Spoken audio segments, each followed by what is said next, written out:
Krishna Hare Krishna Krishna Krishna Hare Hare Hare Ram Ram Ram Hare Hare Hare Krishna Krishna Krishna Hare Hare Hare Ram Ram Ram Hare Hare Hare Krishna Krishna Krishna Hare Hare Hare Ram Ram Ram Hare Hare Hare Krishna Krishna Krishna Hare Hare Hare Ram Ram Ram Hare Hare Hare Krishna Krishna Krishna Hare Hare Hare Ram Ram Ram Hare Hare Hare Krishna Krishna Krishna Hare Hare Hare Ram Ram Ram Hare Hare Hare Krishna Krishna Krishna Hare Hare Hare Ram Ram Hare Hare Hare Krishna Krishna Krishna Hare Hare Hare Ram Ram Hare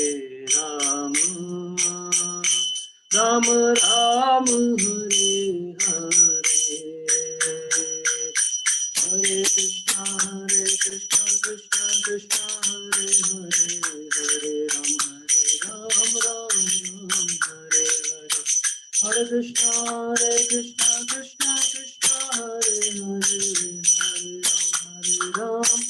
Krishna Hare Hare Hare Ram Ram Hare Hare Hare Krishna Krishna Krishna Hare Hare Hare Ram Ram Hare Hare Hare Krishna Krishna Krishna Hare Hare Hare Ram Ram Hare Hare Hare Krishna Krishna Krishna Hare Hare Hare Ram Ram Ram Hare Hare Hare Krishna Krishna Krishna Hare Hare Hare Ram Ram Ram Hare Hare Hare Krishna Krishna Krishna Hare Hare Hare Ram Ram Ram Hare Hare Hare Krishna Krishna Krishna Hare Hare Hare Ram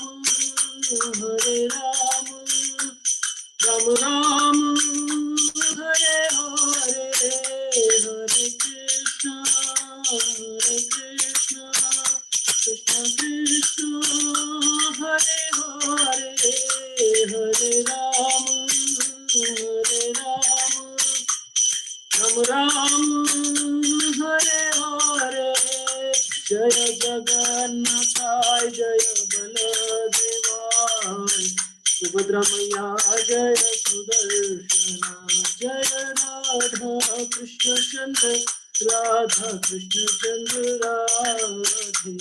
Jaya Lakshmi Narasimha Jaya Anant Dev Lakshmi Narasimha Jaya Prahlad Maharaj Jaya Giri Govardhan Jaya Giri Govardhan Giri Govardhan Jaya Giri Govardhan Jaya Nitai Chaitanya Jaya Nitai Chaitanya Jaya Nitai Chaitanya Jaya Gaur Hari Jaya Jaya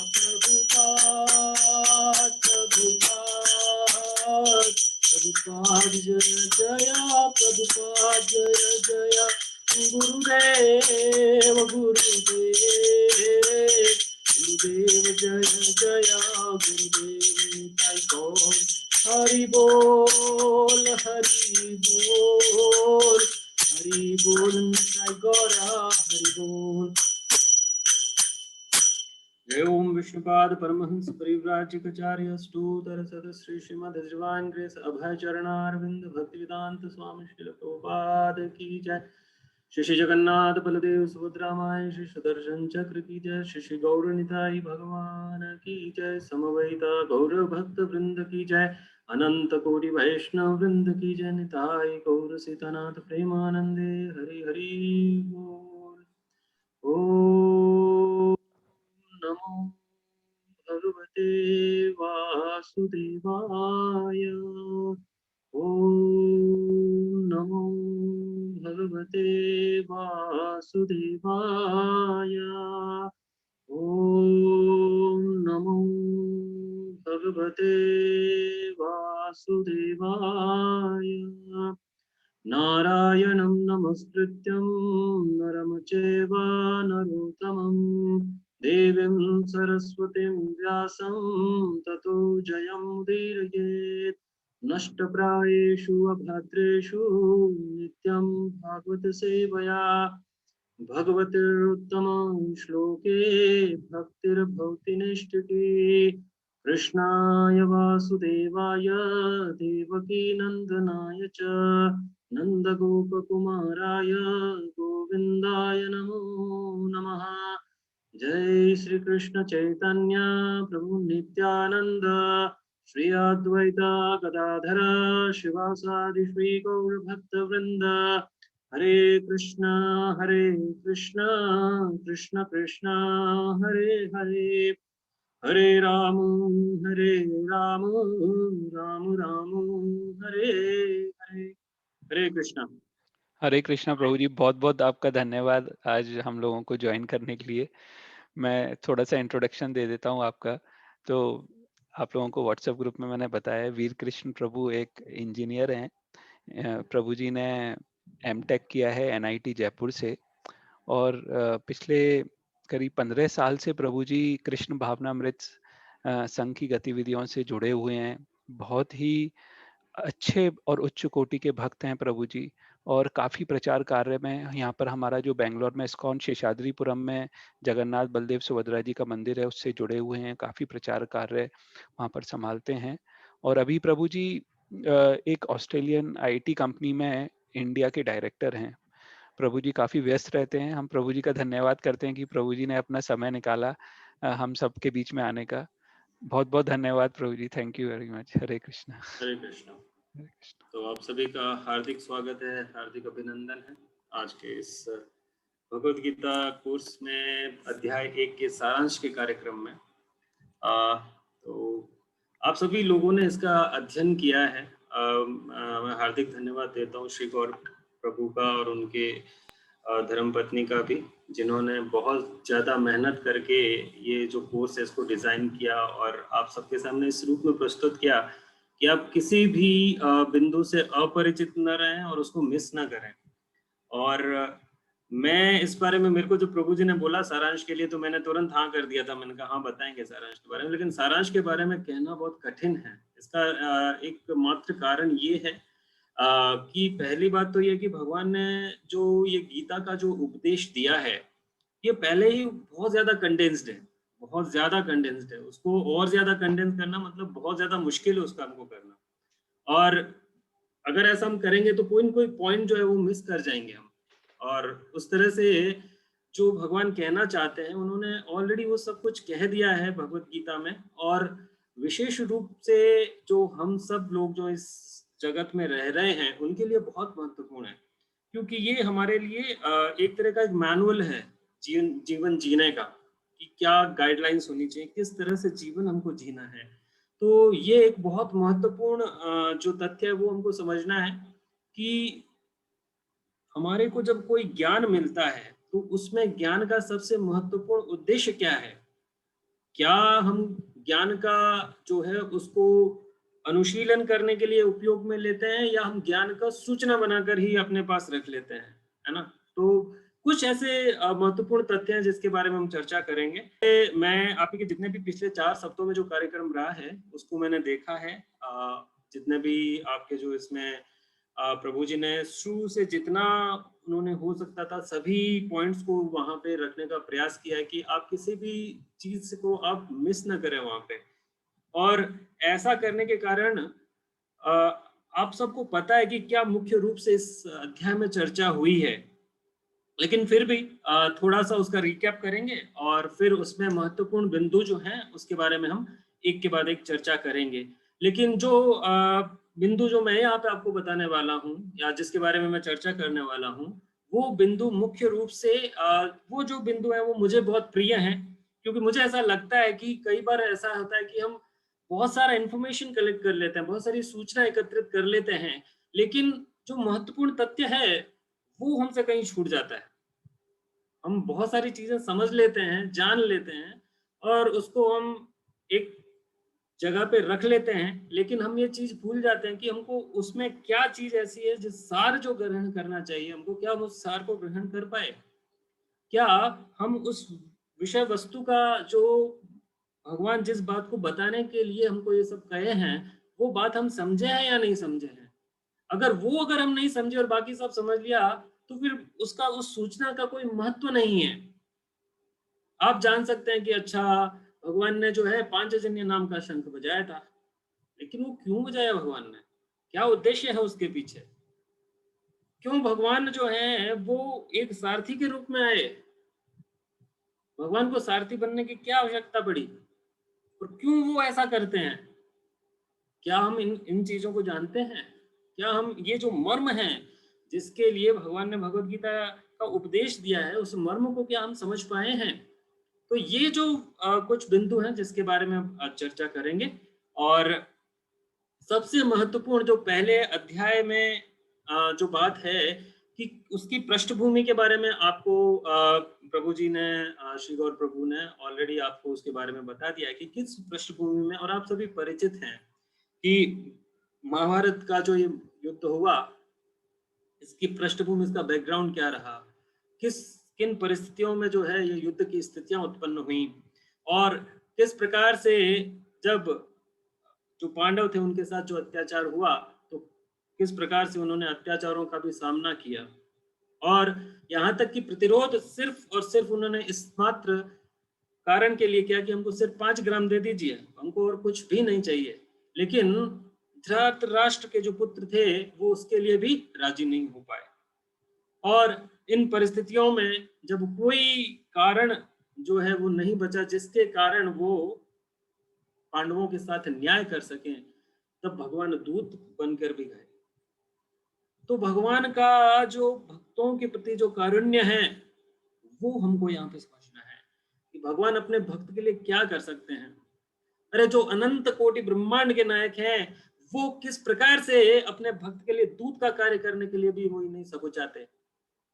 अरे अगर आप राष्ट्रपति है कोई देश का, आपके देश का कोई राष्ट्रपति है, अगर आप उसको अपने दूत कार्य के लिए भेजेंगे क्या आपका वो दूत कार्य करना पसंद करेगा? लेकिन भगवान उस कार्य को करने में भी सकुचाते नहीं है, क्योंकि भगवान अपने भक्त के लिए किसी भी सीमा तक जा सकते हैं, किसी भी हद तक जा सकते हैं और अपने भक्त की सेवा करने के लिए तत्पर रहते हैं। लेकिन एक साधारण मनुष्य क्या ऐसा कर सकता है? क्या एक उच्च पद पर पदासीन व्यक्ति अपने से जो छोटा व्यक्ति है क्या उसका वो दूत बनकर जा सकता है? लेकिन भगवान ने उनका दूत बनना भी स्वीकार किया। और किस प्रकार से भगवान जो है यहाँ कुरुक्षेत्र में जब संपूर्ण युद्ध की तैयारियां हो चुकी हैं तो जो अनंत कोटि ब्रह्मांड के नायक हैं, जो इस ब्रह्मांड के पालक हैं, रचयिता हैं, वो भगवान जो हैं वो अर्जुन का सारथी बनना स्वीकार करते हैं। तो ऐसे कई बिंदु हैं जो हमको इस युद्ध से पहले और इस अध्याय में, जिसका शीर्षक ही यही है कि कुरुक्षेत्र के युद्ध स्थल में सैन्य निरीक्षण। तो सैन्य निरीक्षण जब हो रहा था तो उससे पहले ही भगवान तो सारथी बन चुके थे। और कौन से श्लोक में भगवान कहाँ तक क्या शुरू होता है, कहाँ पे खत्म होता है, ये सब चीजों से आप परिचित हैं। तो मैं उन बिंदुओं को यहाँ पे स्पर्श नहीं करूंगा, बल्कि मेरा ध्यान जो है वो उस स्थान पे रहेगा जहां से हम जो हैं कुछ ऐसे महत्वपूर्ण बिंदु हैं जो इस अध्याय से संबंधित हैं और वो हमको मालूम होने चाहिए। अगर हमको वो नहीं पता है और हमने बहुत सारा सूचना एकत्रित कर लिया है, तो हम इस अध्याय का जो विषय वस्तु है उसके साथ न्याय नहीं कर पाएंगे। तो अब हम थोड़ा सा इसका जो रिकैप है वो करेंगे और उसके पश्चात हम एक एक बिंदु जो है उसके बारे में चर्चा करेंगे। तो यहाँ पे आप जैसे देखते हैं कि युद्ध के शिष्टाचार या वैदिक संस्कृति का कितना महत्वपूर्ण उदाहरण प्रस्तुत हुआ है कि युद्ध में किस प्रकार से शिष्टाचार का जो वहन किया जाता है। हम जो हैं कहीं भी जाते हैं तो हम जब जाते हैं तो हम अपने आचार और व्यवहार से दूसरों को प्रभावित करते हैं और वो आचार व्यवहार ही हमारे शिष्टाचार कहलाते हैं। यहाँ पर वैदिक संस्कृति का एक बहुत महत्वपूर्ण उदाहरण स्थापित होता है कि युद्ध के क्या शिष्टाचार होते हैं, युद्ध के स्थल का चयन। अरे आज आप देखिए, जब दो देशों में युद्ध होता है तो लोग युद्ध कहाँ करते हैं? आप बताइए, युद्ध कहाँ करते हैं? लोग कहीं भी नहीं, राष्ट्र के ऊपर कहीं पे भी वो जो है बम डाल सकते हैं, उसके लिए वो स्थान निर्धारित नहीं करते। तो यहाँ पर एक बहुत महत्वपूर्ण तथ्य है कि कितना भी वो विचारों से हीन होते हुए भी धृतराष्ट्र के जो पुत्र थे वो कितने भी गिरे हुए थे, लेकिन फिर भी युद्ध के शिष्टाचारों का उन्होंने पालन किया। कैसे? उन्होंने एक स्थल चुना। आप जानते हैं कि जितने भी युद्ध हुए हैं पहले, वो सब ऐसे ही होते थे कि जिसमें जन सामान्य को युद्ध से अलग रखा जाता था, उनको युद्ध में ढकेला नहीं जाता था। क्षत्रिय जो थे वो युद्ध करने के लिए होते थे और वो युद्ध जो करते थे उनको अपने राज्य की सीमा बढ़ानी हो, चाहे कोई विवाद हो उसको अगर उनको सेटल करना है तो वो जाएंगे युद्ध क्षेत्र में। लेकिन युद्ध क्षेत्र क्या होगा?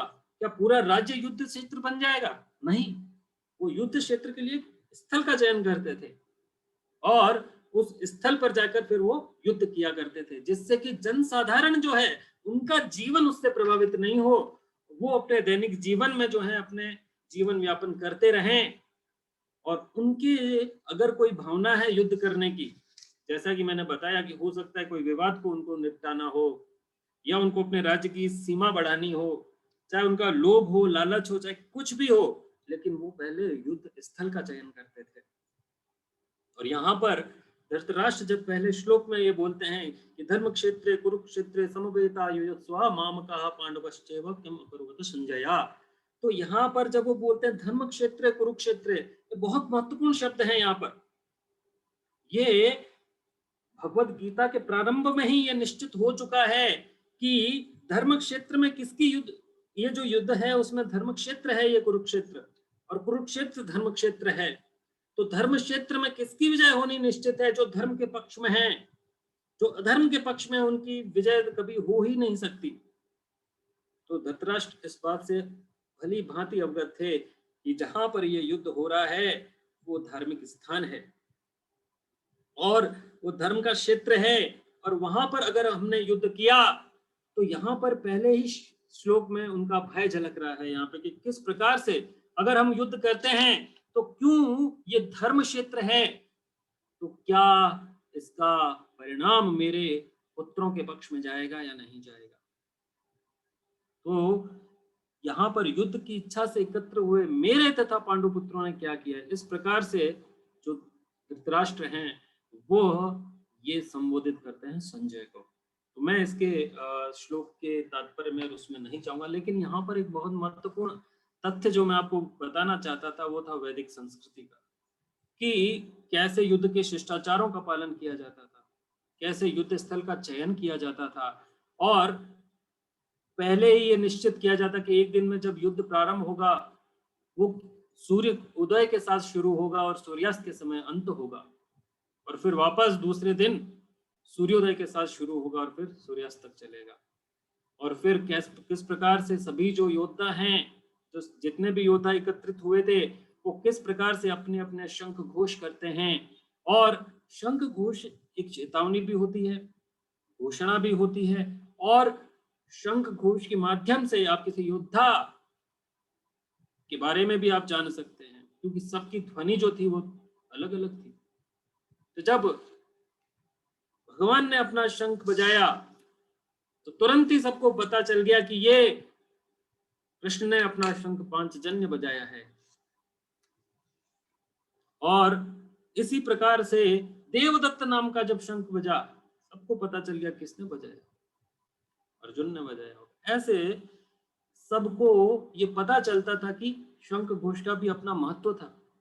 और इससे उसकी ध्वनि मात्र से आगे बताते हैं कि किस प्रकार से वहां के जो योद्धा थे, तो कुरुओं के पार्टी में, कुरुओं के जो पक्ष में जो योद्धा थे, उनके हृदय विदीर्ण हो गए। लेकिन जब यही कुरुओं के पक्ष में अर्थात भीष्म पितामह और अन्य योद्धाओं ने जब अपने शंख बजाए, तो क्या वहां पे कभी भगवत गीता में ये लिखा हुआ आया है कि पांडवों के हृदय विदीर्ण हो गए? ऐसा नहीं आया। क्यों? ऐसा इसलिए क्योंकि जो धर्म के पक्ष में रहते हैं उनके ऊपर भगवान का हमेशा वरदहस्त रहता है, और वो जीवन की किसी भी परिस्थिति में उनके हृदय जो है कभी विदीर्ण नहीं होते। हो सकता है कि तात्कालिक परिस्थितियों में ऐसा लगे कि वो युद्ध में पिछड़ रहे हैं, हो सकता है कि वो युद्ध में असफल हो जाएं, लेकिन अंततः विजय जो है वो धर्म के पक्ष में ही होती है। तो भगवान कहते हैं नम भक्ता प्रणश्यति कौन्तेय प्रतिजानी ही नमे भक्ता प्रणश्यति, यानी कि निडर होकर ये घोषणा कर दो कि मेरे भक्त का कभी पतन नहीं होता। तो भगवान इस बात को आगे, आप जब आगे के अध्यायों में जाएंगे तो भगवान इस बात के बारे में भी बताएंगे, और अर्जुन को ये बोलेंगे कि आप जाके ये घोषणा कर दो सब में कि मेरे भक्त का कभी पतन नहीं होता। और फिर यहाँ पे किस प्रकार से शत्रु शिविर में जाते थे शाम के समय में, जब युद्ध खत्म हो जाता था तो शत्रु के शिविर में जाके बात करते थे। तो ये जो युद्ध था, ये उसके अतिरिक्त उनके हृदय में जितना भी अगर कुछ मैल भी था, कुछ भी था, लेकिन वो एक संस्कृति के दायरे में रहकर काम किए। लेकिन आज के अगर युग में देखा जाए तो जितने भी लोग हैं वो वैदिक संस्कृति लगभग भूल चुके हैं। बहुत कम लोग ऐसे हैं जो वैदिक संस्कृति के नियमों का पालन करते हैं और उसके अनुसार अपने जीवन जीने का प्रयास करते हैं। तो बहुत महत्वपूर्ण है कि हम अपनी संस्कृति के जो नियम हैं उनका हम कड़ाई से पालन करें, और उसके अतिरिक्त हम अगर नियमों का पालन नहीं करते तब हम हमारी भक्ति में आगे बढ़ने की संभावना भी बहुत कम है। क्योंकि भक्ति में सबसे महत्वपूर्ण तथ्य है कि हम अनुशासित रहें, और अनुशासित व्यक्ति जो होता है वो नियमों का पालन करके ही अनुशासित हो सकता है। बिना अनुशासन के, बिना डिसिप्लिन के आप जीवन के किसी भी क्षेत्र में प्रगति नहीं कर सकते। तो अध्यात्म में आप कैसे प्रगति करेंगे? तो बहुत महत्वपूर्ण है कि हम अपने वैदिक संस्कृति के जो नियम हैं, जिनका वो युद्ध में भी पालन करते थे, आज हम अपने दैनिक जीवन में भी उसका पालन नहीं करते। तो हम संस्कृति के किस छोर पर जी रहे हैं, हमको ये अनुमान लगा लेना चाहिए। प्रभु जी आगे के स्लाइड लेंगे। श्री गौर प्रभु। और फिर हम देखते हैं कि किस प्रकार से यहाँ पर अर्जुन जो है कृष्ण को रथ जो है वो सेनाओं के मध्य में ले जाने के लिए कहते हैं। ऐसा क्यों? अर्जुन ने भगवान को कृष्ण रथ के सेनाओं के मध्य में ले जाने के लिए क्यों कहा? इसका क्या कारण है? कि क्योंकि उससे पहले आप जानते हैं कि किस प्रकार से ये जो श्लोक आया जब अर्जुन ने कृष्ण को रथ सेनाओं के मध्य में ले जाने के लिए कहा, उससे पहले बहुत सारे श्लोक थे जिसमें उससे पहले की जो पृष्ठभूमि है वो तैयार करेंगे हम, और समझेंगे कि किस प्रकार से यहाँ पर जब धर्म क्षेत्र जो है उसका तात्पर्य क्या है। क्योंकि भगवान यहाँ पर स्वयं जब कृष्ण जो हैं अर्जुन के समक्ष उनके साथ में उपस्थित हैं तो उनकी विजय श्री भी निश्चित है। इस बात में किसी भी प्रकार का कोई संशय नहीं है। और ये धृतराष्ट्र इस बात से भली भांति परिचित थे क्योंकि इसका प्रभाव, धर्म क्षेत्र का प्रभाव अवश्य ही परिणाम पर पड़ेगा, युद्ध के परिणाम पर पड़ेगा, ये उस तथ्य से भलीभांति परिचित थे। और उनको ये भी पता था कि ये जो पांडवों के जो पुत्र पांडव जो हैं, ये पांडु पुत्र जो हैं, ये बहुत धर्मात्मा हैं, तो इनका धर्म जो है वो उनका सहायक बनेगा, और ये धर्म क्षेत्र है, इसलिए यहाँ पर इनकी शक्ति में भी इसका प्रभाव पड़ेगा। और मन में, उनके हृदय में ये भय भी था कि मेरे पुत्र जो हैं वो धर्म के पक्ष में नहीं हैं, वो अधर्म कर रहे हैं, तो ये धर्म क्षेत्र का इनके ऊपर अनुकूल नहीं, प्रतिकूल परिणाम पड़ेगा। तो यहाँ पर ये जो भय है वो भी इनको प्रदर्शित होता है। और उसके बाद में जब भगवान जो हैं अर्जुन का सारथी बनना स्वीकार करते हैं, और उसके बाद में जब यहाँ पर अर्जुन जो हैं वो एक क्या संदेश जो है वो हम सब के लिए लाते हैं। अर्जुन जो थे वो भगवान के शुद्ध भक्त थे। वो यहाँ पर जब आप देखेंगे कि अंत श्लोक में, इस अध्याय के अंतिम श्लोक में किस प्रकार से वो ये कहते हैं कि अब जो है मैं धनुष वगैरह सब रख देते हैं वो अपना। तो ये जब कर रहे हैं तो वो ऐसा प्रदर्शन क्यों कर रहे हैं? तो पहला और सबसे महत्वपूर्ण तथ्य हमको यहाँ पे ये समझना है कि भगवत गीता जो है वो अर्जुन के लिए कही गई थी, लेकिन अर्जुन के माध्यम से हम सभी जीवात्माओं के लिए आने वाले समय में कही गई थी कि हमको अपना जीवन किस प्रकार से जीना है।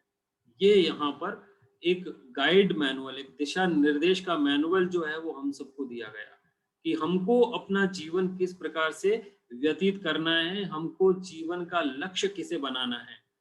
क्योंकि ये सबसे महत्वपूर्ण तथ्य अगर हम भूल जाते हैं कि जीवन का लक्ष्य अगर हम अपने भौतिक उपलब्धियों को, भौतिक संसाधनों को जब बना लेते हैं, तब हम आध्यात्म के जीवन में शून्य हैं और आध्यात्मिक जीवन में प्रगति हमारी निश्चित नहीं हो सकती।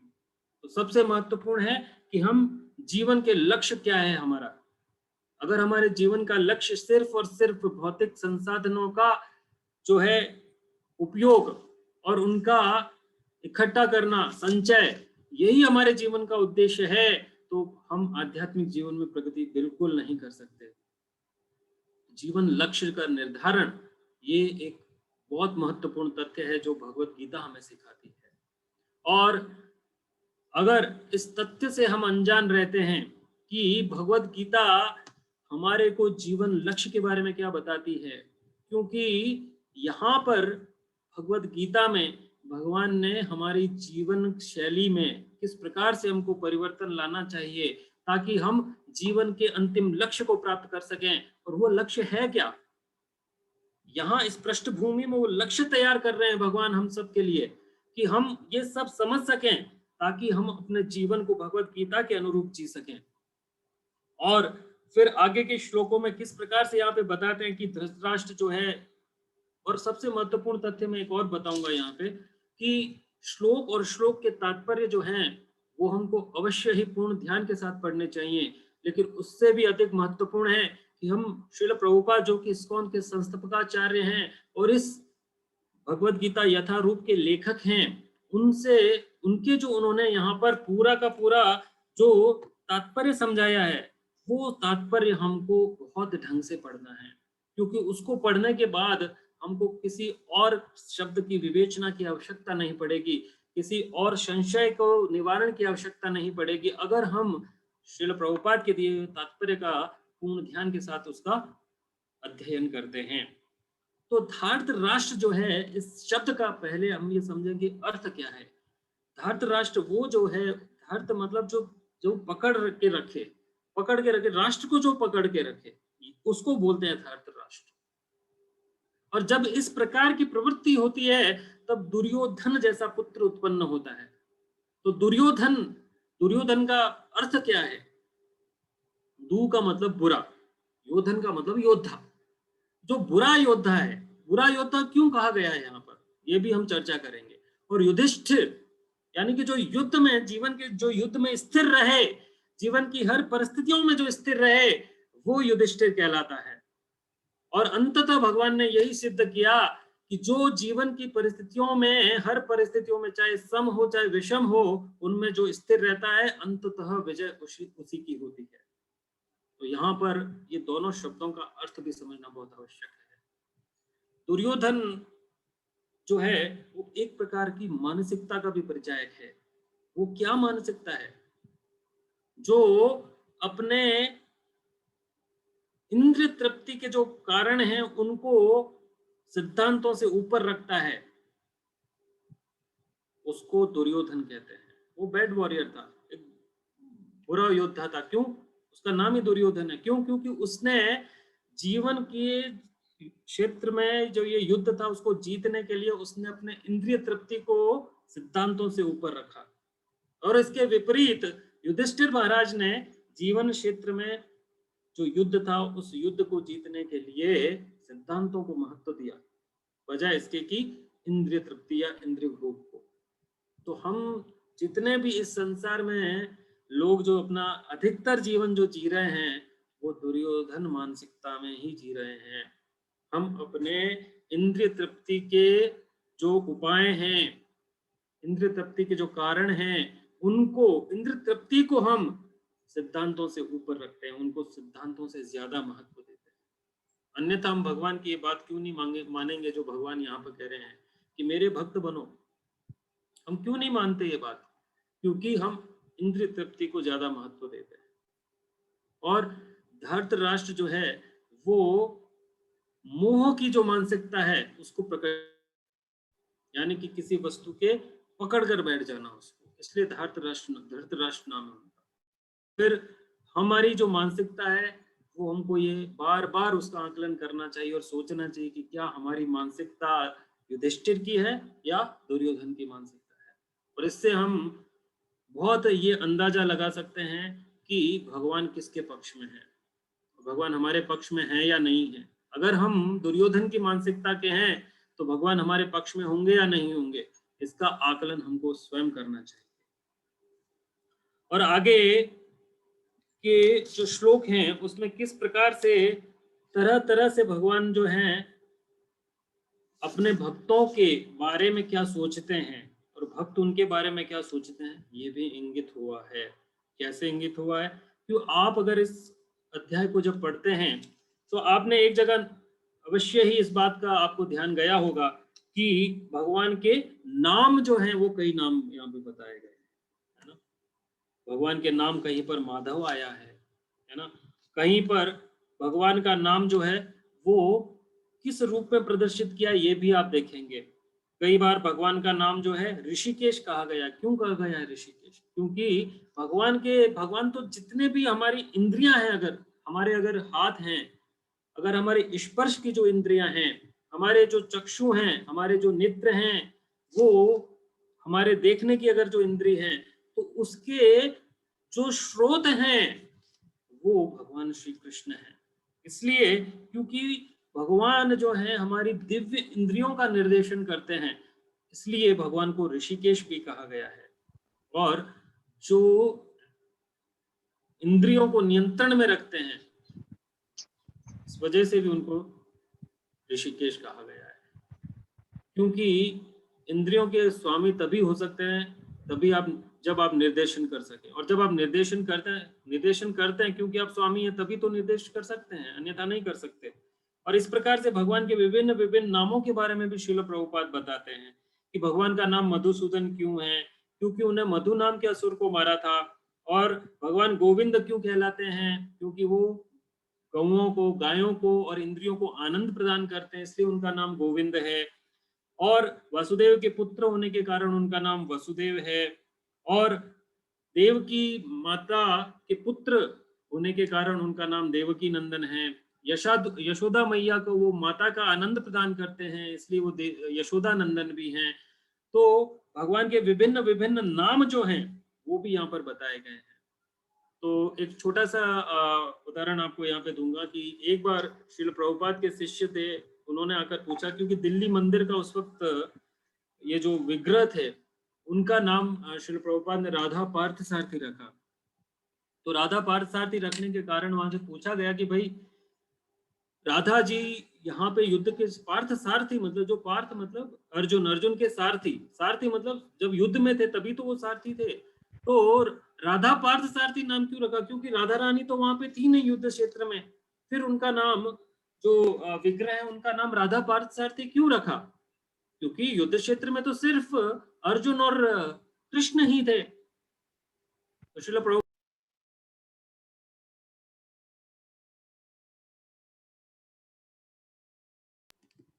के जीवन के क्षेत्र में कभी भी भगवान के लीला काल में कभी भी ऐसा नहीं रहा कि राधा रानी उनके साथ नहीं रही हो। तो इसलिए राधा पार्थ सारथी जो है नाम एकदम सही है। तो इस प्रकार से भगवान के विभिन्न नाम जो यहाँ पर आते हैं वो भी हमको पता होना चाहिए कि उनका अर्थ क्या है, क्योंकि हर एक नाम के साथ भगवान की लीलाएं जुड़ी हुई हैं। और फिर भगवान को यहाँ पर हम एक सारथी के रूप में देख रहे हैं। भगवान सारथी के रूप में बनना स्वीकार करते हैं अपने एक भक्त के लिए। सारथी बनना कोई आसान कार्य नहीं है। आपको लगता है कि सारथी बनना बहुत आसान कार्य होता होगा, जस्ट आप बैठ जाइए रथ के ऊपर और घोड़ों को संचालित कीजिए। नहीं, इतना आसान नहीं है, क्योंकि युद्ध क्षेत्र में सारथी बनने का अर्थ जो है वो पूर्णतया अलग रहता है। ये साधारण रूप से ये जो रथ चलाना और एक युद्ध क्षेत्र में रथ चलाने में बहुत अंतर है। क्यों? क्योंकि युद्ध क्षेत्र में जब योद्धा युद्ध कर रहा होता है तब उसके पास इतना समय नहीं होता, और समय के साथ साथ इतना कोलाहल वहां पे रहता है, इतना शब्द ध्वनि वहां पे रहती है कि वो जो सारथी उनको ये नहीं बता सकता शब्दों के द्वारा कि आप मुझे इस दिशा में लेकर जाइए, बाईं दिशा में लेकर जाइए, अर्थात मेरे को दाईं दिशा में लेकर जाइए, ये वो बोलकर नहीं कह सकता। तो वो क्या करता है, योद्धा क्या करता है, अपने घुटनों से जो है सारथी को मारता है और उसको बताता है। अगर वो दाईं पांव से अगर मारे तो इसका मतलब ये है कि सारथी को दाईं तरफ मुड़ना है। अगर वो बाएं पांव से मारे इसका मतलब ये है कि सारथी को बाईं तरफ मुड़ना है। तो आप सोचिए, तो तीनों लोकों के स्वामी हैं, वो अर्जुन का सारथी बनना स्वीकार करते हैं। अर्थात युद्ध में अर्जुन उनको पांव से मार मार के बताते थे कि किस दिशा में मुड़ना है। तो आप सोचिए कि इतनी करुणा किसमें हो सकती है। इसलिए भगवान षड ऐश्वर्य से युक्त हैं। उसमें षड ऐश्वर्यों में से एक जो गुण है भगवान का वह है संन्यास का, रिनंसिएशन का। अर्थात भगवान अपने भक्त के लिए सब कुछ छोड़ भी सकते हैं, भगवान अपनी भगवत्ता भी छोड़ सकते हैं, क्योंकि तीन लोकों का स्वामी एक जीवात्मा के ठोकर तो नहीं कहना चाहिए, लेकिन पांव की मार सहन कर रहा है।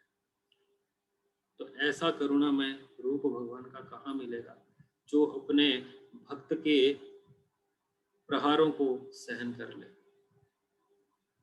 और इसी के संदर्भ में एक छोटा सा उदाहरण आपको प्रस्तुत करूंगा। भगवान चैतन्य महाप्रभु की लीला। जब भगवान चैतन्य महाप्रभु एक बार दक्षिण देश की यात्रा में गए, दक्षिण भारत की यात्रा पर गए, तो वहां पर उन्होंने श्रीरंगम में एक ऐसे ब्राह्मण का दर्शन किया जो भगवत गीता हाथ में लिए हुए था और रो रहा था। बार बार उसके आंखों से अश्रुपात हो रहा था।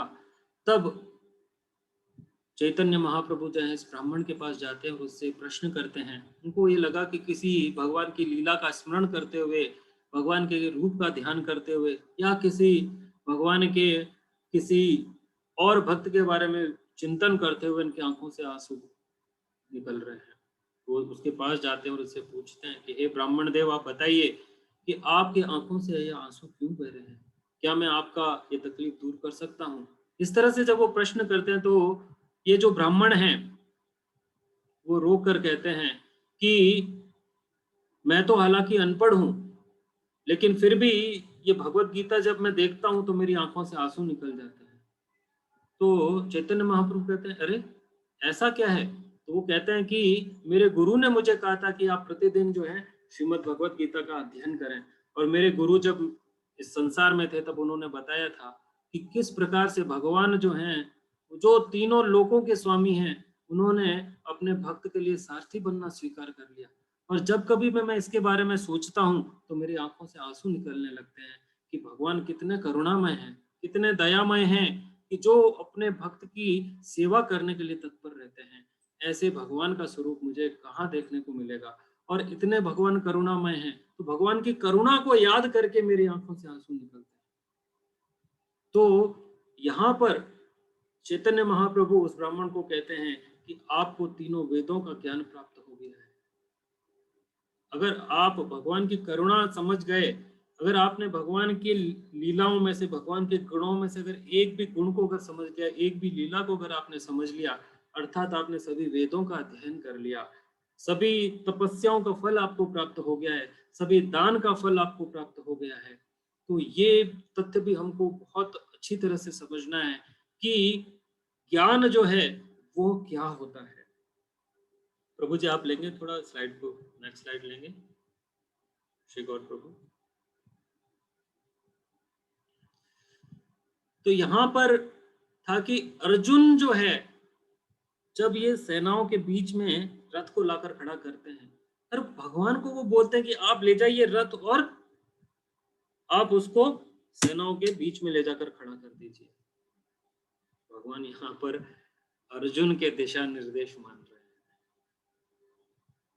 भगवान यहाँ पर अर्जुन की आज्ञा का पालन कर रहे हैं। क्या जरूरत है उनको अर्जुन की आज्ञा पालन करने की? क्यों वो ऐसा करेंगे? ये भी बहुत महत्वपूर्ण तथ्य है। और उसका एक ही कारण है कि भगवान अपने शुद्ध भक्त की सेवा के लिए हमेशा तत्पर रहते हैं। और अर्जुन यहाँ पर अपने कई ऐसे लक्षण प्रकट करता है कि वो अपने धनुष जो है उनको रख देता है और वो कहता है कि इनको मारना नहीं चाहिए। आपने कई कारण पढ़े होंगे यहाँ पर, क्योंकि अर्जुन जो है कई प्रकार के तर्क देते हैं कि ये युद्ध क्यों नहीं करना चाहिए। ये युद्ध इसलिए नहीं करना चाहिए क्योंकि अगर इनको मारा, ये तो हमारे ही स्वजन है, इनको मारने से हमें क्या लाभ प्राप्त होगा, और ये खून से सना हुआ राज्य प्राप्त कर भी लेंगे तो उससे क्या शांति प्राप्त होगी, मुझे क्या इसको सुख प्राप्त होगा, क्योंकि जिनके सुख के लिए मैं प्रयास कर रहा हूं, अरे अगर वो ही नहीं रहेंगे तो ऐसे सुख का मतलब ही क्या। तो अर्जुन भ्रमित क्यों हुआ जब सेनाओं के बीच में जब ले जाके खड़ा कर दिया? क्योंकि यहाँ पर अर्जुन जो है हम सभी जीवात्माओं को प्रतीकात्मक रूप से प्रदर्शित कर रहे हैं। वो कैसे? कि जीवन की परिस्थितियों में जब हम इस प्रकार से भ्रमित होते हैं, हम क्यों भ्रमित होते हैं? क्योंकि हम जो है ज्ञान प्राप्ति के कई स्रोत होते हैं और उन स्रोतों में तीन महत्वपूर्ण बताए गए हैं स्रोत, वो हैं अनुमान, प्रत्यक्ष और शब्द। और यहाँ पर अर्जुन जो है वो भगवान के शब्दों में विश्वास न रखते हुए, शास्त्रों के शब्दों में विश्वास न रखते हुए, वो अनुमान और प्रत्यक्ष मतलब आंखों से देखना, आंखों से देखकर जो हम ज्ञान अर्जित करते हैं उसको प्रत्यक्ष ज्ञान बोलते हैं। और जो हम अनुमान लगाकर, अनुमान मतलब पहले का जो हमारा ज्ञान है उससे विवेचना करके जब हम अपना ज्ञान देते हैं तो वो अनुमान ज्ञान, जो ज्ञान प्राप्त करते हैं वो अनुमान ज्ञान कहलाता है। तो यहाँ पर अर्जुन जो है वो शब्द ज्ञान में विश्वास न रखते हुए अनुमान और प्रत्यक्ष जो है ज्ञान उसमें वो विश्वास रखते हैं। इस वजह से वो भ्रमित हो जाते हैं। और यही स्थिति हम सब की इस जीवन में रहती है, क्योंकि हम अपने इंद्रियों के माध्यम से जो ज्ञान मिलता है हमको, जो देखते हैं उसी पे हम विश्वास रख लेते हैं, ना कि हम शास्त्रों में जो भगवान ने कहा है, भगवत गीता में जो भगवान ने कहा है उसके ऊपर हम विश्वास नहीं रखते। तो इसलिए यहाँ पर ये बहुत महत्वपूर्ण है कि हम समझें कि अर्जुन क्यों भ्रमित हुए। और अर्जुन भ्रमित हो रहे हैं यहाँ पर, ऐसा नहीं है कि वो जो है स्वयं इस स्थिति में थे, वो ऐसा प्रदर्शित कर रहे थे, या फिर वो भगवान के शुद्ध भक्त हैं, वो ऐसा कैसे कर सकते हैं। तो हमको इस बात को समझना होगा कि ये जो भगवत गीता है, हमने जैसे पहले ही कहा था इसके शुरुआत में कि ये हम सभी जीवात्माओं के लिए जीवन जीने का दिशा निर्देश है, ये हमको जीवन कैसे जीना है। तो अर्जुन के माध्यम से यहाँ भगवान हम सबको ये बता रहे हैं कि हमको जीवन में जब हम भ्रमित हो तो हमें क्या करना चाहिए। और हम आगे के अध्यायों में देखेंगे कि किस प्रकार से, इस दूसरे अध्याय के शुरुआत में आप देखेंगे किस प्रकार से अर्जुन भगवान के कहते हैं कि अब मैं आपके शरणागत हूँ। तो भ्रमित होने हम कारण क्यों हुए? क्योंकि हमने अपने इंद्रियों का उपयोग किया इस ज्ञान को प्राप्त करने के लिए, इसलिए हम भ्रमित हुए।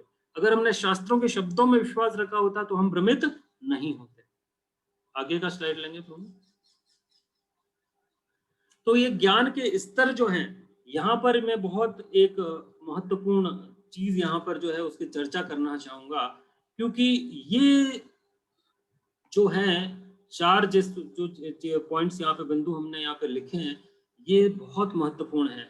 वो इसलिए महत्वपूर्ण है क्योंकि जीवन में हम कहीं भी जाते हैं, चाहे आप इस कोर्स में क्यों ना हो, भगवत गीता के कोर्स में, जो कि बहुत महत्वपूर्ण है, या कोई और जीवन का कोई भी आपका क्षेत्र हो, तो वहां पर ज्ञान का, हम ज्ञान किसको मानते हैं?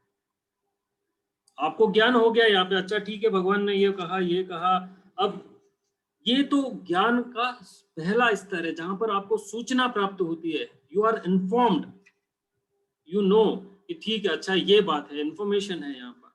लेकिन क्या इंफॉर्मेशन ज्ञान प्राप्ति के लिए पर्याप्त है? क्या सूचना ज्ञान प्राप्ति के लिए पर्याप्त है अगर आप सूचित हैं? अच्छा, ये इसके पुत्र थे, इन्होंने ये शंख बजाया, इन्होंने ये किया, ये भी होना महत्वपूर्ण है, लेकिन क्या ये सूचना मात्र जो है वो उपयुक्त है, एनफ है हमारे नॉलेज के लिए, हमारे ज्ञान के लिए? क्या हमको उससे ज्ञान की प्राप्ति हो जाएगी? लेकिन सूचना का जो दूसरा स्तर है वो है अनुशीलन, प्रैक्टिस, इम्प्लीमेंटेशन। जो हमको ज्ञान मिला है सूचना के रूप में, जो प्राप्त हुआ है, जब हम उसको अपने जीवन में ढालेंगे, जब उसका अनुशीलन करेंगे, उसकी अनुपालना करेंगे, तब हमको ज्ञान के तृतीय स्तर पर पहुंचेंगे, जिसे कहते हैं अनुभव, रियलाइजेशन। तब हमको ज्ञान जो है उसका फल मिलता है, जब हमको ज्ञान जो है वहां पर आकर पकता है। वो उससे पहले हमको ज्ञान जो है वो अभी बहुत ही पहले स्तर पर ही है, जब तक हम इन्फॉर्म्ड हैं, सूचना के स्तर पर जब तक हम रहते हैं।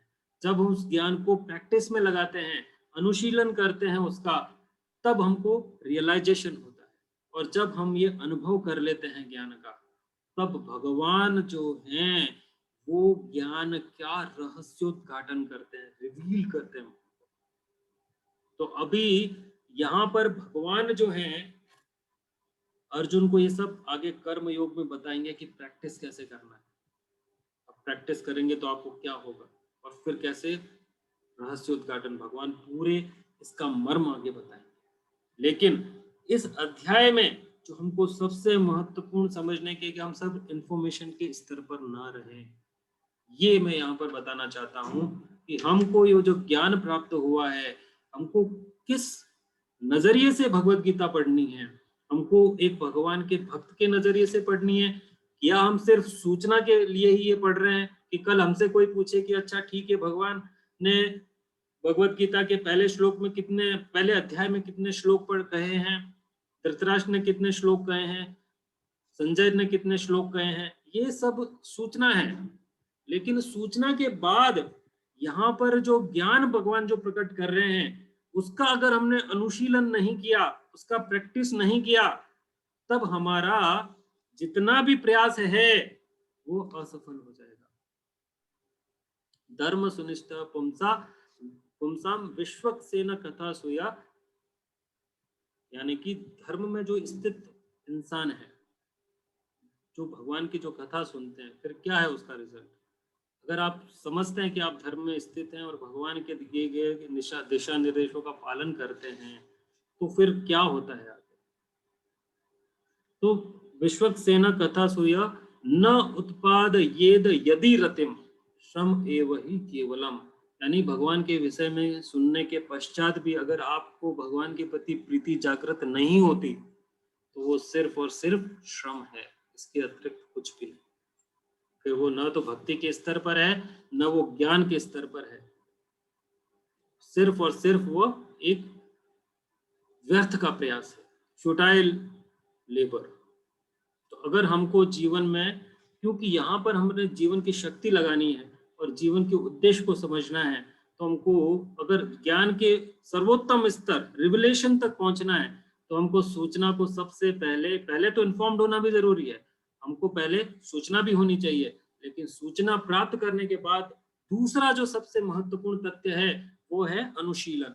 और यहाँ पर हमने आज जितना भगवान की कृपा के बारे में समझा है कि भगवान किस प्रकार से सारथी बनते हैं, किस प्रकार से वो अर्जुन का सेवक बनना स्वीकार करते हैं, तो भगवान की कृपा का अगर एक क्षण भी अगर हमको उसका अनुभव हो जाए, हमको इन्फॉर्मेशन हो गई है अभी कि क्यों ये युद्ध की शुरुआत हुई, किस प्रकार से भगवान ने उनका सारथी बनना स्वीकार किया, कैसे उन्होंने यहाँ पर विभिन्न विभिन्न योद्धाओं ने शंख बजाए हैं, कौन कौन से शंख बजाए हैं, फिर अर्जुन की क्या मन स्थिति है, और अब अर्जुन की ऐसी मन स्थिति में भगवान जो है उनको क्या कह रहे हैं, और उनका क्यों गला सूख रहा है, क्यों वो ऐसा कह रहे हैं।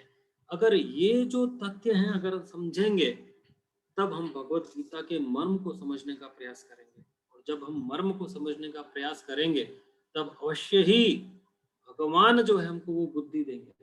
आगे आप देखेंगे भगवत गीता के 10वें अध्याय के 10वें श्लोक में जब भगवान ये कहेंगे कि तेषाम सतत युक्तानाम भजताम प्रीति पूर्वकम ददामि बुद्धि योगम तम ये नमाम उपयांति ते। ये ही भगवत गीता में भगवान बताना चाह रहे हैं कि अगर आप निरंतर रूप से प्रयास करेंगे तो भगवान आपको वह बुद्धि देंगे जिसके द्वारा आप उनके पास वापस आ सके। तो ये एक हम सब के लिए एक यहाँ पर कौशन है, एक यहाँ पर चेतावनी है कि भगवत गीता का ज्ञान प्राप्त करके हमको वो बुद्धि प्राप्त नहीं होने वाली जिससे कि हम जीवन के क्षेत्र में ज्यादा इन्वेस्टमेंट कहाँ से कहाँ पे करें जहाँ से ज्यादा रिटर्न मिल सके, तो वो बुद्धि हमको यहाँ से नहीं मिलेगी। हमको वो बुद्धि मिलेगी जिससे वापस हम सभी भगवत धाम जा सके। तो ज्ञान के अनुशीलन के लिए आवश्यक है कि हमको जो यहाँ पे इंफॉर्मेशन मिला है, क्योंकि इंफॉर्मेशन बहुत सारा है पहले अध्याय में और हर श्लोक में बहुत सारा इंफॉर्मेशन है, लेकिन उस इंफॉर्मेशन का हम करते क्या है, हम उससे समझते क्या है और फिर उसको अपने अपने जीवन में कैसे ढालते हैं, वो सबसे ज्यादा महत्वपूर्ण है। तो आगे आप जितने भी अध्याय पढ़ेंगे, जितने भी श्लोक पढ़ेंगे, तो कृपा करके आप उसको ज्ञान के स्तर के हिसाब से समझने का प्रयास करें कि अच्छा मेरे को ये इन्फॉर्मेशन मिली है, अब मैं इस इन्फॉर्मेशन का कैसे उपयोग कर सकता हूँ, कैसे अपने जीवन में ढाल सकता हूँ। अगर हम ये नहीं करेंगे तो हमारा जीवन में जो ज्ञान प्राप्ति का जो हमारा लक्ष्य है वो बहुत ही सतही तौर पे ही रहेगा। हम उस शैलो लेवल से ऊपर उठना चाहेंगे और ज्यादा ज्ञान के बारे में समझना चाहेंगे। हरे कृष्णा। तो श्री गौर प्रभु अगर किसी का प्रश्न है तो हम ले सकते हैं अभी। हरे कृष्णा प्रभु जी, थैंक यू वेरी मच। बहुत ही सुंदर आपने बहुत ही सुंदर सुंदर पॉइंट समझाए। तो पूछना चाहता हूँ अभी किसी का प्रश्न है? मैं अनुरोध करूंगा कि आप लोग प्रश्न पूछें क्योंकि उससे ही प्रभु जी के यहाँ पर आने का हमारा जो पर्पस है वो सॉल्व होगा।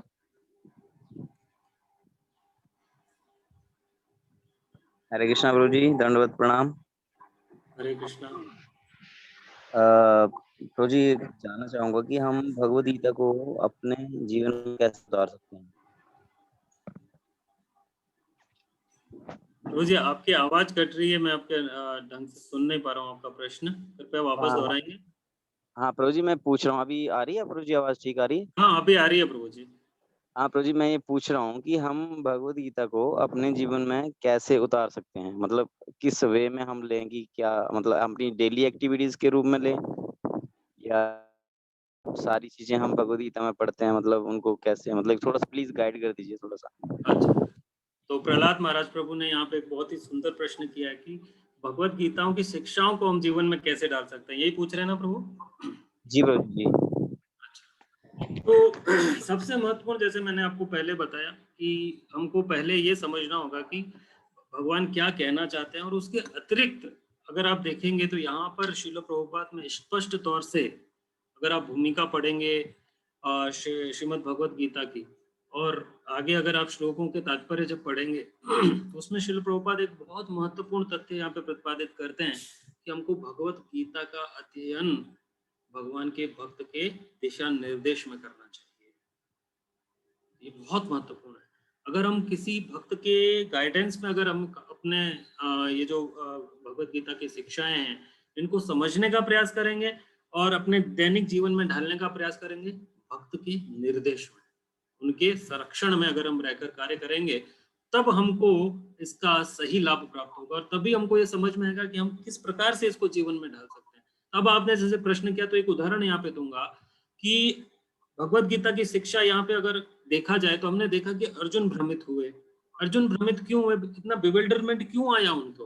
वो इसलिए आया क्योंकि उन्होंने अपने प्रत्यक्ष और अनुमान जो थे, ज्ञान के जो ये दो स्रोत है उनके ऊपर विश्वास किया। उन्होंने भगवान के जो शब्द थे उनके ऊपर ध्यान नहीं दिया। लेकिन अगर हम अपने जीवन में, हमारे जीवन में ऐसी रोज ऐसी परिस्थितियां आती हैं जब हम भ्रमित होते हैं, क्योंकि अगर हम ज्ञान के चक्षुओं से देखेंगे, शास्त्र चक्षु से अगर हम देखने का प्रयास करेंगे जीवन की घटनाओं को, जीवन की परिस्थितियों को, तब हमको ये निश्चित रूप से ये पता चलेगा। जैसा कि मैंने यहाँ पे बताया कि इंफॉर्मेशन है हमको, कि हमको ये जो नॉलेज है इसको हमको प्रैक्टिस में लाना है। लेकिन ये प्रैक्टिस में लाना कौन सिखाएगा? भगवान के भक्त हमको ये सिखाएंगे। उनके दिशा निर्देश में जो प्रामाणिक गुरु परंपरा में जो गुरु आते हैं, जो शिष्य आते हैं, उनसे अगर हम ये सीखेंगे तब हमको ये पता चलेगा कि किस प्रकार से हम ये जो ज्ञान है उसको अपने दैनिक जीवन, हमारे जीवन में ऐसी परिस्थिति आ गई, हम दुख और विषाद के उसमें आ गए, हमको क्या करना है? हमको तुरंत ही एक ऐसे भगवान के भक्त के संपर्क में जाना चाहिए और उसके संरक्षण में जाना चाहिए और उनसे ये प्रश्न करना चाहिए कि किस प्रकार से हम अब इस परिस्थिति से निकल सकते हैं। कैसे? मुझे पता है कि मैं भ्रमित हूँ, मुझे पता है कि मैं भ्रमित क्यों हूँ, लेकिन मैं अब इस परिस्थिति से कैसे निकलूं? किस प्रकार से भगवान ने कहा है कि ये मोह को त्यागो। भगवान कह रहे हैं यहाँ पे कि ये जो इस प्रकार की जो दुर्बुद्धि है इसको तुम त्याग दो, लेकिन मैं इसको करूं कैसे? लेकिन वो वही बता सकता है जिसने ऑलरेडी ऐसा कर रखा है। और वो कौन है? भगवान के भक्त हैं, जिन्होंने भगवान ने जो यहाँ पे शिक्षाएं दी है उनका अपने जीवन में पालन किया है। तो जो उस पथ पर चल चुका है या जो चल रहा है, तो वो आपको ये बता सकता है कि इस पथ पर चलते हुए जो कठिनाइयां आएंगी उसको आप भगवत गीता के ज्ञान से किस प्रकार से दूर कर सकते हैं और उनका अपने जीवन में कैसे प्रैक्टिस में ला सकते हैं। जी प्रभु जी, क्योंकि प्रभु जी हम जब अपने अनुसार पढ़ते हैं तो हमारा माइंड तो अपने अकॉर्डिंग ही उसको इम्प्लीमेंट करता है।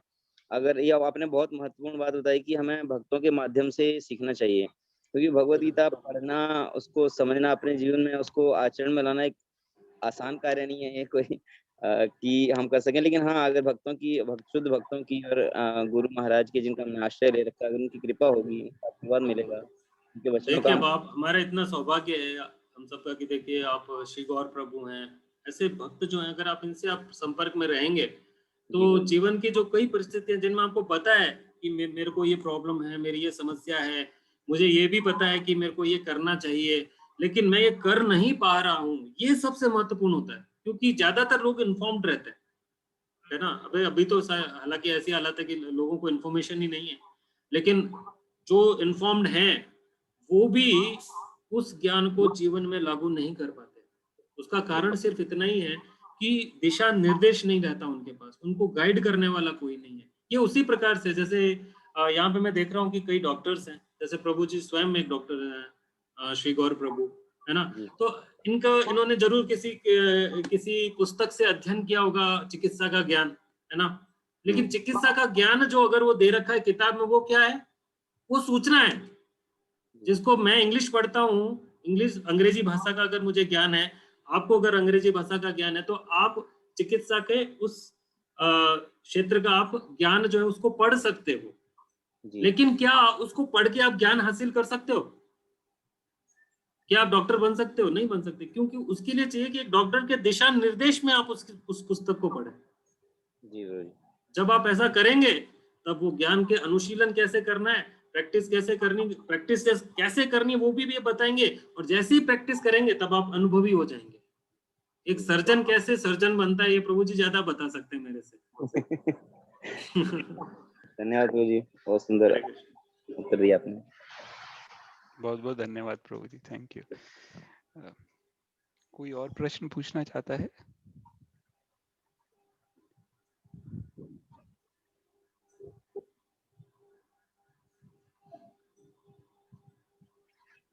हालांकि ये जो पहला अध्याय, इसमें बहुत सारे ऐसे बहुत ही महत्वपूर्ण तथ्य यहाँ पे प्रतिपादित हुए हैं जिनके बारे में हम बहुत चर्चा कर सकते हैं। लेकिन मुझे जो लगा, मेरे मतलब जैसे कह सकते हैं लिमिटेड मेरी जो कैपेसिटी है उसके अनुसार, कि ये जो तथ्य है ये हमको अगर समझ जाए ना, अगर ये भगवत गीता में आगे बढ़ने के लिए हमारे लिए बहुत आवश्यक है कि जैसे यहाँ पर भगवान की करुणा, भगवान कितना करुणामय है। अगर भगवान का करुणा रूप अगर हमको पता चल जाए, उसके बारे में थोड़ा सा हमको ज्ञान हो जाए, तो हम आगे के जो अध्याय हैं उनका ज्ञान हमारे लिए समझ पाना और भी ज्यादा आसान हो जाएगा। लेकिन हम क्या है कि इंफॉर्मेशन में अटक जाते हैं, हमारी प्रॉब्लम ये है। जो ज्ञान में ज्यादा रहते हैं, जो ज्ञान के क्षेत्र में निपुण हो जाते हैं, तो उनको क्या है कि इंफॉर्मेशन, क्योंकि ये टेक्नोलॉजी और इंफॉर्मेशन का एरा है, तो लोग क्या इन्फॉर्म्ड रहना चाहते हैं, बट पर इन्फॉर्म का नेक्स्ट लेवल भी है प्रैक्टिस, और उसका भी नेक्स्ट लेवल है रियलाइजेशन। वो बहुत ज्यादा प्रैक्टिस करने के बाद आता है, और जब आप रियलाइज हो जाते हैं तब ये रिविलेशन जो है ना, सबसे जो अंतिम जो बिंदु है, ये तब आता है जब भगवान की कृपा होती है। वो बिना भगवान की कृपा के चाहे कितना भी अनुभव मिल जाए, अगर आप अपने अनुभव के लिए गर्व करेंगे तो आपको कभी भी रिविलेशन नहीं होगा, मतलब नॉलेज जो है वो रिवील्ड नहीं होगा आपके साथ। वो भगवान जब कृपा करते हैं तब वो अपने आप रिवील कर देते हैं। जैसे उस दक्षिण भारत के ब्राह्मण को भगवान ने कृपा दिया, तो वैसा कृपा के लिए कोई योग्यता नहीं है, सिर्फ और सिर्फ इतनी योग्यता है कि हम भगवान की कृपा पर पूर्ण श्रद्धा रखें। बहुत ही सुंदर प्रभु जी, ये बहुत ही सुंदर समझा है आपने। इम्पोर्टेंट है, क्योंकि ऐसा नहीं है कि केवल फिलॉसफी समझना ही हमारा उद्देश्य है, लेकिन एक हमें उसको प्रैक्टिस करना है, और प्रैक्टिस करके फिर आगे क्या करना है, इम्पोर्टेंट है। और मुझे ऐसा लगा कि ये प्रथम अध्याय जो है यही आगे जाके पूरा फाउंडेशन तैयार करेगा हमारी भक्ति में आगे बढ़ने की, तो इसलिए मुझे ये बिंदु बहुत महत्वपूर्ण लगा। नहीं नहीं, वेरी इंपॉर्टेंट पॉइंट।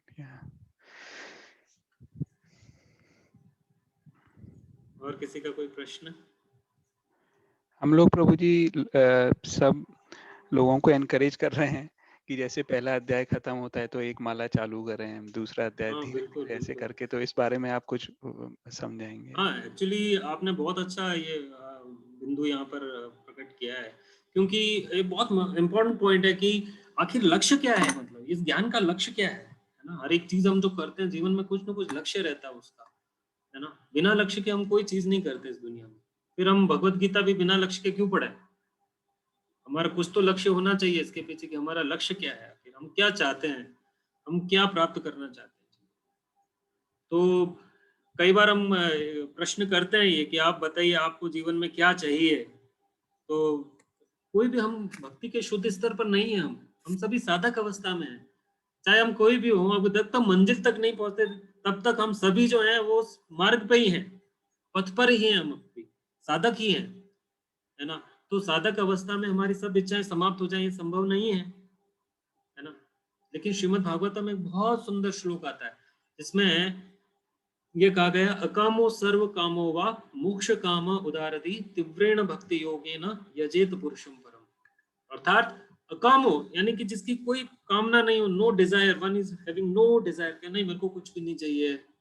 और कोई कहता है कि नहीं मेरे को तो भाई सब कुछ चाहिए, गाड़ी भी चाहिए, बंगला भी चाहिए, बैंक बैलेंस भी चाहिए, है ना। I need a good husband, I need a good wife, beautiful wife, handsome husband. तो क्या करें?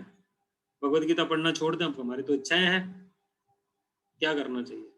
और कोई कहेगा नहीं मेरे तो कोई इच्छा भी नहीं है, और ये वाली इच्छाएं भी नहीं, लेकिन मेरे को मोक्ष की इच्छा जरूर है, आई गेट लिबरेटेड।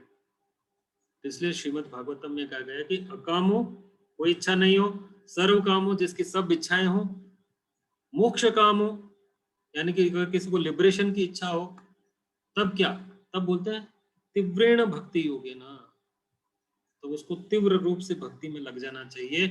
भगवान यजेत पुरुषम परम, परम पुरुषम, परम पुरुषोत्तम भगवान की पूजा करते हुए उसको तीव्र रूप से भक्ति में लग जाना चाहिए। चाहे कोई इच्छा नहीं हो, सब इच्छाएं हो, या मोक्ष की इच्छा हो, कोई भी हो इन तीन में से, तो हमको तीव्र रूप से भगवान की भक्ति में लग जाना चाहिए।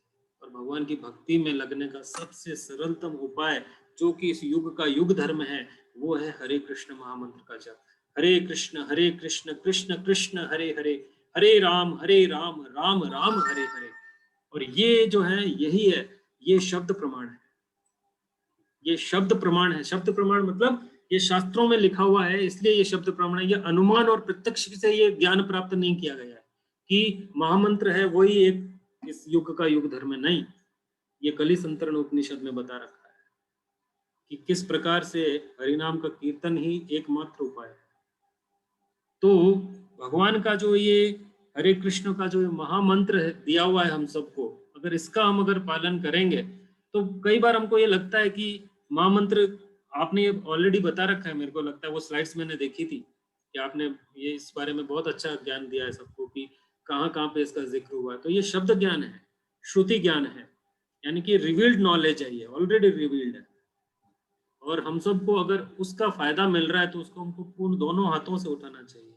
और महामंत्र का ये जो आप ने बहुत अच्छा यहाँ पर एक प्रैक्टिस बनाया है कि एक अध्याय किया तो एक माला जप करना, तो टेस्ट नहीं आता, हमको रुचि नहीं जागृत होती। तो टेस्ट इसलिए नहीं आता है और रुचि इसलिए जागृत नहीं होती है क्योंकि हम अभी श्रील प्रभुपाद एक बहुत सुंदर उदाहरण देते थे कि जैसे किसी को जॉन्डिस हो रखा है, पीलिया हो रखा है, तो उसको शुगर केन का जूस पिलाते हैं तो उसको वो बहुत कड़वा लगता है, बहुत बिटर टेस्ट आता है उसको। लेकिन वो क्यों आता है? भाई शुगर केन का जूस है तो मीठा, लेकिन उसको वो बहुत कड़वा लगता है। वो इसलिए कड़वा लगता है क्योंकि वो बीमारी है, उसको ये बीमारी है इसलिए उसको कड़वा लगता है। लेकिन उसका इलाज क्या? इलाज यही है कि वो उसको पीता रहे। अगर शुगर केन का जूस वो मेरे हिसाब से पीलिया में प्रिस्क्राइब करते हैं डॉक्टर्स, आप तो हैं डॉक्टर, आप जानते होंगे इस बात को कि वो करते हैं कि आप ये पीजिए, क्योंकि मेरे को हुआ था एक बार, तो मेरे को डॉक्टर ने कहा कि नहीं आप पीजिए शुगर केन का जूस, मीठा पीजिए आप जितना पी सकते हैं, लेकिन मीठा ही इलाज है और मीठा ही कड़वा लग रहा है। लेकिन जब आप लेते रहेंगे, जब आप पूर्ण रूप से उस बीमारी से मुक्त हो जाएंगे या पूर्ण रूप से नहीं भी होंगे तब भी थोड़ा सा भी इंप्रूवमेंट होगा तो थोड़ा कहीं कहीं आपको कम बेटर लगेगा। तो भक्ति के नियम जो है, और भगवान कहते हैं 18वें अध्याय के 37वें श्लोक में अगर आप पढ़ेंगे तो आप बाद में सबसे कि जो शुरू में अमृत की तरह लगता है, जैसे इंद्रिय भोग है, तो शुरू में बहुत अमृत की तरह लगता है, बहुत आनंद देता है, लेकिन अंत में वो पॉइजन होता है, विष होता है। लेकिन जो शुरुआत में विष की तरह लगता है वो अंत में अमृत का काम करता है, अमृत का ही परिणाम देता है। जैसे हमारे अनुशासन में रहते हुए भगवत भक्ति का प्रयास करना बहुत कठिन है। सुबह जल्दी उठना, इतना कौन उठेगा, सुबह उठ के कौन करेगा, सुबह उठ के कौन नहाएगा, कैसे भगवान की पूजा करेंगे, इतना तो हमारे अंदर सामर्थ्य नहीं है। तो ये जब हम अपने आप को चैलेंज करते हैं कि नहीं हम ये सब कर सकते हैं, भगवान की प्रसन्नता के लिए हम सब ये करेंगे, तो भगवान फिर हमारे प्रयासों से संतुष्ट होते हैं। और अंत में जैसे श्रील प्रभुपाद कहते हैं पहले अध्याय में कि हमारा एकमात्र उद्देश्य भगवान को तुष्ट करना। यस्मिन तुष्टे जगत तुष्टे। अगर हमने भगवान को संतुष्ट कर लिया तो हमने सबको संतुष्ट कर लिया। और भगवान को संतुष्ट करने का इस युग में सबसे सरल साधन जो है वो हरे कृष्ण महामंत्र का जप है। और सबसे महत्वपूर्ण बात यह है कि, और सबसे आसान बात यह है कि इसके लिए कोई नियम भी नहीं है कि आपको नहाना ही पड़ेगा, आप नहाने के बाद ही कर सकते हो। नहीं, आप कहीं पे भी हो, किसी भी अवस्था में आप भगवान के नाम का जप कर सकते हो। तो इसलिए ये तो मनुष्य जीवन में रहते हुए सबसे बड़ा किसी का कोई पुण्योदय होता है तो उसको भगवान का नाम जो है उसको जप करने का अवसर मिलता है। अन्यथा मनुष्य जीवन जो है, कई जीवात्माएं तो ऐसे ही व्यर्थ गंवा देती है। हरे कृष्णा प्रभु। थैंक यू वेरी मच प्रभु जी, बहुत बहुत धन्यवाद आपका, बहुत ही सुंदर आपने समझाया। मधुर सक्सेना जी, आपका कोई प्रश्न है क्या?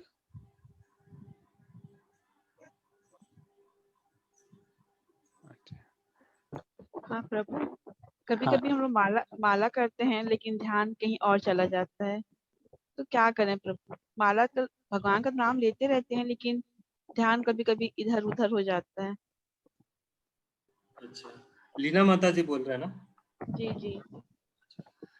तो प्रभुपाद ने एक बहुत अच्छा उत्तर दिया, हालांकि मतलब मैं इसको आप अदरवाइज ना लें, लेकिन प्रभुपाद ने इसका बहुत अच्छा उत्तर दिया था।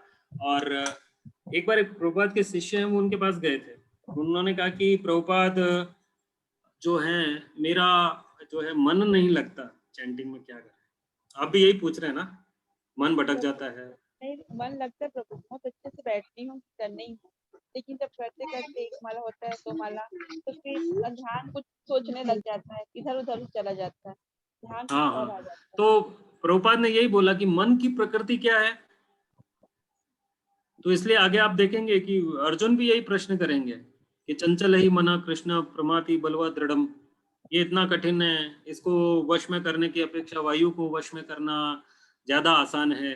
तो ये प्रश्न एक प्रभुपाद के शिष्य ने किया कि प्रभुपाद जब चैंटिंग करते हैं तो मन नहीं लगता, क्या करें। तो प्रभुपाद ने कहा कि चैंटिंग में करना क्या है, बोलना है और सुनना है, where is the question of mind. लेकिन हमारे लिए ऑब्वियसली प्रभुपाद जो हैं शुद्ध भक्त हैं भगवान के, और उनके शिष्य जो हैं वो विशेष रूप से जो हैं बहुत ही ज्यादा, जैसे कहते हैं कि एम्पावर्ड सोल्स हैं, तो वो हम उसके बारे में निर्णय नहीं कर सकते। लेकिन जैसे आपका प्रश्न है कि हमारा जो ध्यान है वो भटक जाता है, कभी इधर चला जाता है, कभी उधर चला जाता है, उसका सबसे बड़ा उपाय यही है कि हम बार बार उसको वापस जो है भगवान के नाम की ध्वनि सुनने में लगा दें और बोलने में लगा दें, तो हमारा ध्यान जो है वो जाएगा ही नहीं।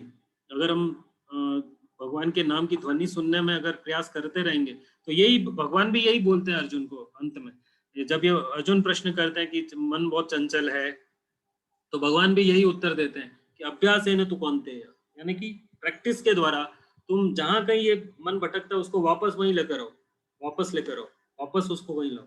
ये तो जाता रहेगा, इधर जाएगा कभी उधर जाएगा, लेकिन हमारा यह प्रयास रहना चाहिए कि हम एक तो भगवान के नाम का जब उच्चारण करें तो उसको सही उच्चारण करें और सही तरीके से सुने। और दूसरा ये कि अगर चला जाएगा वो तो उसका तो प्रकृति है कि नहीं, बच्चा जो है तो बच्चा तो चंचल ही है, वो तो घूमेगा ही घूमेगा, लेकिन माँ बाप उसको कंट्रोल में रखते हैं, उसको वापस लाते हैं, है ना। छोटा बच्चा होता है भाग जाता है, तो माँ बाप क्या करते हैं, माँ बाप कहीं जाके बोलते थोड़ी ना कि अरे बच्चा कंट्रोल में नहीं हो रहा, क्या करें, है ना। वो क्या करते हैं, वापस लाते हैं, वापस लाते हैं, बच्चा भागेगा। मन भी उसी तरह, मन तो उससे भी ज्यादा चंचल, भागेगा, लेकिन हमको क्या है कि बार बार उसको लाना पड़ेगा, और धीरे धीरे एक दिन ऐसा अवश्य आएगा जब हम पूर्ण रूप से हमारा ध्यान जो है वो भगवान के नाम में रहेगा। हाँ प्रभु, मैं करती हूँ, फिर से ध्यान भटकता है, फिर से करती हूँ, फिर से ध्यान को लगाती हूँ और बस करती हूँ। ये प्रयास करते रहेंगे, बस यही प्रयास हमको करते रहना है। हमारा ध्यान, सबका ध्यान भटकता है, हम कोई अभी जो है भगवान के शुद्ध भक्त नहीं बने हैं, हम सभी साधक अवस्था में हैं। लेकिन आपका प्रश्न बहुत अच्छा है, क्योंकि हमको ये प्रश्न पूछना चाहिए, सबसे पूछना चाहिए। हमको कोई भी भक्त मिला, हमको वो प्रश्न करने चाहिए, तो हमको क्या है कि इससे अध्यात्म में आगे बढ़ने का बहुत सहायता मिलती है। थैंक यू वेरी मच प्रभु जी। हम लोग सबसे रिक्वेस्ट करना चाहते हैं यही चीज कि आज प्रभु जी ने अपन लोगों को बताया है ना कि सूचना का अगला स्टेप है अनुशीलन करना, प्रैक्टिस करना। तो उसी के आधार पे आप लोगों से विनती है कि हर जैसे अध्याय अपना खत्म हो रहा है तो एक एक माला सब लोग करें, दूसरा अध्याय खत्म होगा तो 2 माला का प्रण लें, उससे हमारी प्रगति होगी आध्यात्मिक जीवन में, है ना। आज प्रभु जी ने बहुत ही सुंदर तरीके से ये चीज समझाई है। और किसी का कोई प्रश्न है?